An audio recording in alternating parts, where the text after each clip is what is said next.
اعوذ باللہ من الشیطان اللعین الرجیم بسم اللہ الرحمن الرحیم الحمدللہ وکفا وسلام علی عبادہ الذین اصطفیٰ محمد و اہل بیتہ الطیبین الطاہرین الذین اذھب اللہ عنہم الرجس وطہرہم تطہیرا۔ حضرات مومنین کرام اور محترم سامعین و ناظرین، درس اخلاق کے سلسلے میں قائم ٹی وی کے ذریعے سے جو دروس پیش کیے جا رہے تھے، اس میں آج کا موضوع تقویٰ ہے۔ تقویٰ اور پرہیزگاری یقیناً انسان کو اللہ کے نزدیک بڑا مرتبہ عطا کرتی ہے۔ قرآن کریم میں ارشاد ہو رہا ہے، اِنَّ أَكْرَمَكُمْ عِندَ اللَّهِ أَتْقَاكُمْ إِنَّ اللَّهَ عَلِيمٌ خبیر۔ سورہ حجرات کی آیت نمبر 13 ہے کہ بے شک تم میں سے خدا کے نزدیک زیادہ محترم وہی ہے جو زیادہ پرہیزگار ہے، اور اللہ ہر ایک کا جاننے والا، ہر بات کی سے باخبر ہے۔ جس طرح سے جسم کے لیے لباس کی ضرورت ہوتی ہے اور لباس جسم کو کی حفاظت بہتر طریقے سے کرتا ہے، اسی طرح سے ہمارے روح کا بہترین لباس تقویٰ ہے۔ قرآن کریم میں ارشاد ہوتا ہے، یا بنی آدم قد انزلنا علیکم لباسا یواری سواتکم وریشا ولباس التقوی ذالک خیر ذالک من آیات اللہ لعلہم یذکرون۔ سورہ اعراف کی آیت نمبر 26 ہے، اے اولاد آدم، ہم نے تمہارے لیے لباس نازل کیا ہے جس سے اپنی شرمگاہوں کا پردہ کرو، اور زینت کا لباس بھی دیا ہے، لیکن تقوی کا لباس سب سے بہتر اور یہ اللہ کی نشانیوں میں سے ایک ہے، شاید وہ لوگ عبرت حاصل کریں۔ تقوی کا سب سے بڑا فائدہ یہ ہے کہ پروردگار انہی لوگوں کے ساتھ ہے جو صاحبان تقوی ہیں، جو متقین ہیں۔ ارشاد ہو رہا ہے، سورہ بقرہ کی آیت نمبر 194 ہے، وَاتَّقُوا اللَّهَ وَاعْلَمُوا أَنَّ اللَّهَ مَعَ الْمُتَّقِينَ۔ اللہ سے ڈرو اور یہ سمجھ لو کہ خدا پرہیزگاروں کے ساتھ ہے۔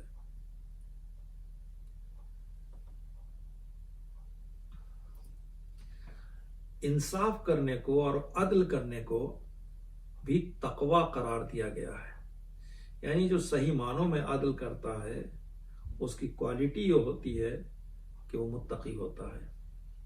جیسا کہ قرآن کریم میں سورہ مائدہ آیت نمبر 8 میں ارشاد ہوتا ہے، وَلَا يَجْرِمَنَّكُمْ شَنَانُ قَوْمٍ عَلَىٰ أَلَّا تَعْدِلُوا اعْدِلُوا هُوَ أَقْرَبُ لِلتَّقْوَىٰ وَاتَّقُوا اللَّهَ۔ خبردار کسی قوم کی عداوت اس بات پر آمادہ نہ کر دے کہ انصاف کو ترک کر دو، انصاف کرو کہ یہی تقوی سے قریب ہے، اور اللہ سے ڈرتے رہو۔ تقوی ہی کے ذریعے سے حق اور باطل کے درمیان امتیاز قائم ہوتا ہے۔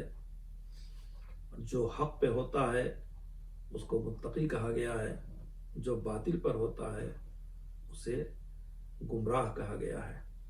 سورہ انفال آیت نمبر 29 میں ارشاد ہوتا ہے، یا ایھا الذین آمنوا ان تتقوا اللہ یجعل لکم فرقانا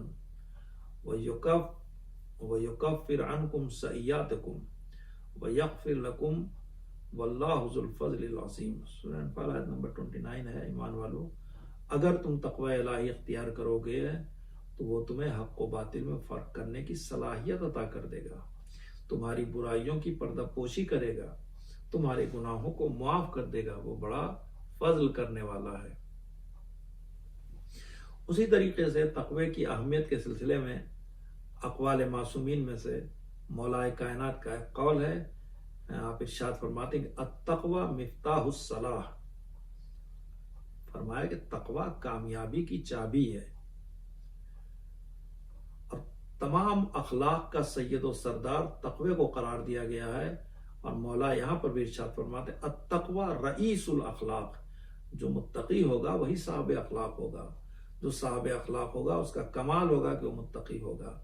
تو ظاہر ہے کہ اگر با اخلاق افراد کو پہچاننا ہے تو اگر کوئی متقی ہے تو یقیناً با اخلاق بھی ہوگا۔ اور جیسا کہ قرآن کی آیت آپ کے سامنے پیش کی گئی ہے کہ لباس تقوی انسان کو اختیار کرنا چاہیے، اسی طرح سے امیر المومنین ارشاد فرماتے ہیں کہ صوب التقی اشرف الملابس، فرمایا کہ تقوی کا لباس شریفانہ اور بہترین لباس ہے، لہذا انسان کو ہر حالت میں تقوی الہی کو اختیار کرنا چاہیے۔ انبیاء کا اخلاق بھی تقوی ہی تھا، علیک بالتقی فإنہ خلق الانبیاء، مولا فرماتے ہیں تمہارے لیے ضروری ہے کہ تقوی اختیار کرو، اس لیے کہ یہ انبیاء کا اخلاق ہے، انبیاء کا طریقہ ہے، یہی ہمارے لیے، یہی ہمارا بہترین زاد راہ ہے، توشہ راہ ہے جس کو تقوی قرار دیا گیا ہے۔ مولا ارشاد فرماتے ہیں التقوی خیر الزاد، تقوی جو ہے وہ بہترین زاد راہ ہے، بہترین سامان راہ ہے۔ تو انسان کو چاہیے کہ تقوی الہی اختیار کرے۔ اسلام میں جو فضیلت و شرافت کا معیار قوم و قبیلہ نہیں ہے، بلکہ فضیلت و شرافت کا معیار تقوی اور کردار کو قرار دیا گیا ہے۔ اور آپ نے دیکھا کہ تقوی نہ ہونے کی بنا پر پیسر نوح کو غرق کر دیا جاتا ہے، اور سلمان کو اہل بیت میں شامل کر لیا جاتا ہے، اس لیے کہ وہاں تقوی نہیں تھا، اس لیے وہ غرق ہو گیا۔ یہاں تقوی اپنے آخری مرحلے پر تھا تو اہل بیت میں ان کو شامل کر لیا گیا۔ اپنے کو گناہوں اور معصیتوں سے دور رکھنا اور ہلاک کرنے والی آفتوں اور بلاؤں سے بچانا ایک ایسی حقیقت ہے جس کو قرآن کریم اور روایات نے تقوی کے عنوان سے یاد کیا ہے۔ تقوی اس حالت کا نام ہے کہ جو گناہوں سے اجتناب اور عبادت خدا سے حاصل ہوتی ہے، اور تقوی دینی اقدار اور معنوی زیبائی میں ایک خاص عظمت رکھتا ہے۔ صرف متقی و پرہیزگار افراد ہی میں ہدایت الہی کے آثار ظاہر ہوتے ہیں، اور جنت بھی صرف اور صرف اہل تقوی کے لیے بنائی گئی ہے۔ خدا سے دعا کرتے ہیں کہ بحق امام المتقین حضرت علی ابن ابی طالب ہمیں متقی و پرہیزگار بننے کی توفیق عطا فرمائے۔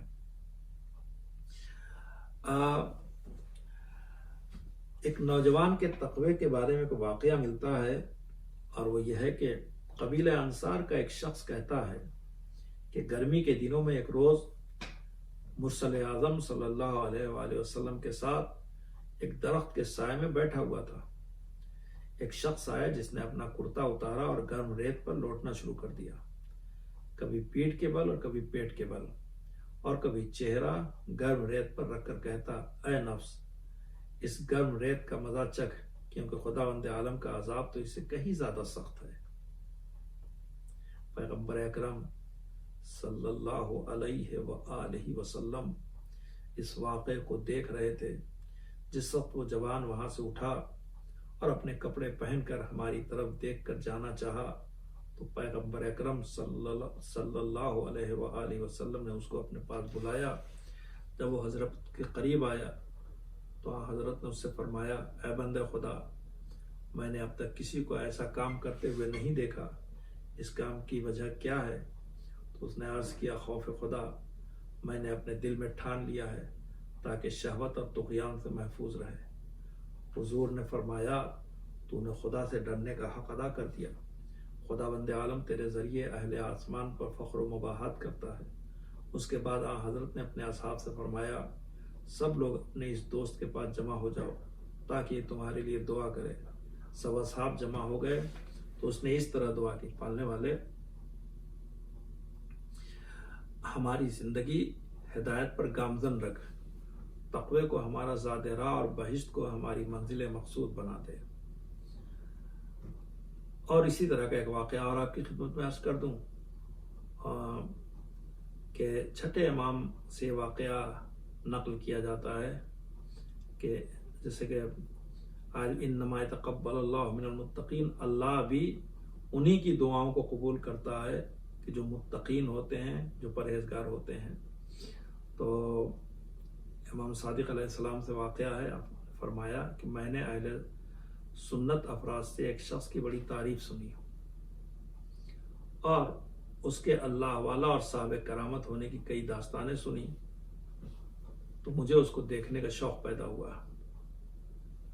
اتفاق سے ایک دن میں نے اسے ایک مقام پر دیکھا، لوگ اس کے ارد گرد جمع تھے اور وہ لوگوں کو اپنے آپ سے دور کر رہا تھا۔ اس نے کپڑے سے اپنا چہرہ چھپا رکھا تھا، اس کی پیشانی اور آنکھیں ظاہر تھیں۔ وہ اپنے ارادت مندوں کو اپنے پاس سے دور کرتا گیا، آخرکار وہ اکیلا ایک راستے پر چلنے لگا۔ میں بھی خاموشی سے اس کے پیچھے پیچھے چلتا رہا۔ راستے میں نان بائی یعنی روٹی پکانے والے کی ایک دکان تھی جہاں لوگوں کا کافی ازدحام تھا۔ یہ شخص اس جگہ گیا، میں نے دیکھا کہ اس نے وہاں سے 2 روٹیاں چرائیں اور چلتا بنا۔ پھر آگے ایک شخص انار بیچ رہا تھا، اس نے اس کی غفلت سے فائدہ اٹھایا اور 2 انار چوری کر لیے۔ میں یہ ماجرا دیکھ کر سخت متعجب ہوا کہ یہ شخص بھی چوری کرتا ہے۔ چند قدم چلنے کے بعد راستے میں اس نے ایک مریض کو دیکھا تو 2 روٹیاں اور 2 انار اسے دے دیے۔ میں نے اسے آواز دی تو رک گیا۔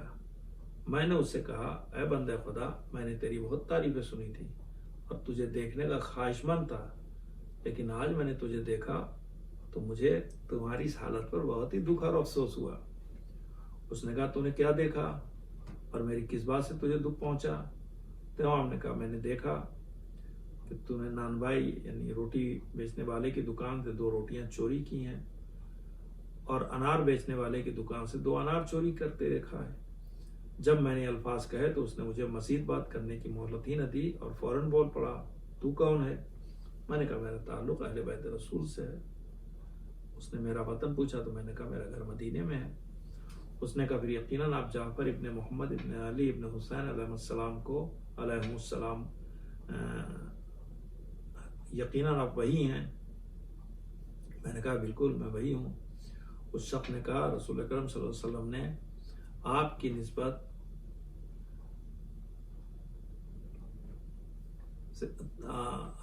اس شخص نے کہا کہ رسول صلی اللہ علیہ وسلم سے تمہاری نسبت تمہیں کیا فائدہ دے گی جبکہ تم اپنے نانا کے علم سے ناواقف ہو؟ تو میں نے کہا، بیان کرو، میں کیسے نانا کے علم سے ناواقف ہوں؟ اس نے کہا، شاید تم نے قرآن کی آیت نہیں پڑھی ہے جس میں اللہ تعالیٰ فرماتا ہے، من جاء بالحسنۃ فلہ عشر امثالھا ومن جاء بالسیئۃ فلا یجزی الا مثلھا۔ جو شخص ایک نیکی کرے گا اس کے نامہ اعمال میں 10 نیکیاں لکھی جائیں گی، اور جو ایک برائی کرے گا اس کی سزا اتنی ہی ہے۔ تو اب سنو، میں نے 2 روٹیاں 2 انار چوری کیے، میرے نامہ اعمال میں 4 گناہ درج ہوئے۔ پھر میں نے 2 روٹیاں 2 انار رائے خدا میں ایک مریض کو دے دی تو پھر میرے نامہ اعمال میں 40 نیکیاں درج ہوئیں۔ اب 40 سے اگر 4 کو گھٹا دو تو پھر بھی میرے نامہ اعمال میں 36 نیکیاں بچ جائیں گی۔ یعنی امام نے اس کی یہ بات سن کر کہا، سکلت کا امک، تیری ماں تیرے غم میں روئے، تجھے تو کتاب خدا کا ذرہ برابر بھی علم نہیں ہے۔ اللہ تعالیٰ نے قرآن میں واضح طور پر فرمایا ہے، انما یتقبل اللہ من المتقین، اللہ پرہیزگاروں کے اعمال کو قبول کرتا ہے۔ اب تو نے 2 روٹیاں 2 انار چوری کیے، تیرے نامہ اعمال میں 4 برائیاں درج ہوئیں، اور پھر تو نے ان چیزوں کے مالک کی اجازت کے بغیر انہیں تصرف کیا تو 4 گناہ اور تمہارے نامہ اعمال میں لکھ دیے گئے۔ اس طرح تیرے نامہ اعمال میں 8 گناہ لکھے گئے جبکہ نیکی ایک بھی درج نہیں ہوئی۔ وہ شخص امام کا استدلال سن کر حیران ہو گیا اور گریہ کرنے لگا۔ تو خلاصہ یہ ہے کہ ہمیں اگر کسی کے ساتھ کوئی بھلائی اور کوئی نیکی کرنا ہے تو یہ بھی پیش نظر رہے کہ ہم وہ نیکی پاکیزہ طریقے سے انجام دیں، یعنی اگر ہمارا مقصد نیک ہے تو مقصد کے لیے جو ذریعہ استعمال کر رہے ہیں وہ ذریعہ بھی نیک اور پاک و پاکیزہ ہو۔ یہی متقین کا درجہ امتیاز ہے، یہی متقین کا کمال ہے، اور پروردگار عالم متقین کی دعا کو قبول کرتا ہے، ان کے اعمال کو قبول کرتا ہے۔ وآخر دعوانا ان